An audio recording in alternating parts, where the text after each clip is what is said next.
Alright, now what I'm doing is just kind of restating our negative side and going against a few things she just mentioned previously. First is the one saying that since they are able to marry and buy beer and all that, they should still be able to vote. Even though they can marry and do all basic rights as citizens, that does not change the fact that they still can't own any type of firearm or possess them. And here, federal law states that a person convicted of in any court of a crime punishable by imprisonment of a term exceeding 1 year may not ship, transport, and possess or receive any firearm or ammunition. So basically that just reassures you that even though some rights are restored to the convicts, other ones still may not be restored. And also, felons are still barred from basic jobs around the workforce, which is another reason.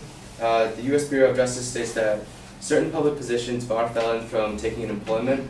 That's another basic freedom that is taken away from them because of their previous sentences. Also, the affirmative claim that felons are denied their rights as people, and voting is actually more of a privilege, not a right, as my partner said previously. And in the case of Alexander versus Mineta in the Supreme Court of 2000,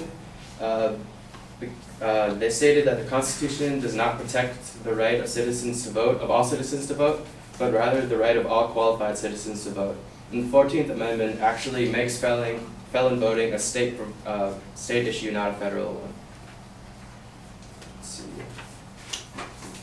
Also, even though she said that, yes, felons have the ability to vote smartly and educate themselves on votes, that still doesn't change the fact that most of them probably won't even attempt to vote in the first place. Or not many of them, a large portion of them will not attempt to vote in the first place, as the U.S. Bureau of Justice statistics stated that the amount of felons that weren't able to vote only made up 2.5% of potential voters, which is still, no matter what way you look at it, is still just a very small, insignificant number to the total population.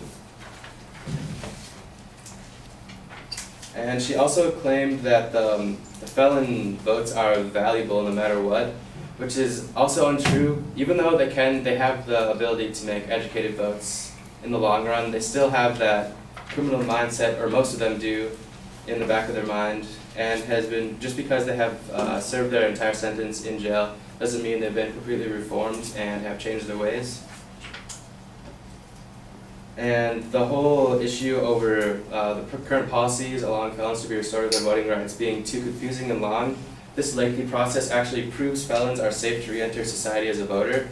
And Governor of Florida Rick Scott, in his article "Clemency Shift Upholds Rule of Law" in 2011, stated that in order for felons to vote, it may require a 5 to 7 year time period, which public safety and incentives for ex-felons is needed in order for them to Public safety and incentives for ex-felons needed to be considered when restoring those rights.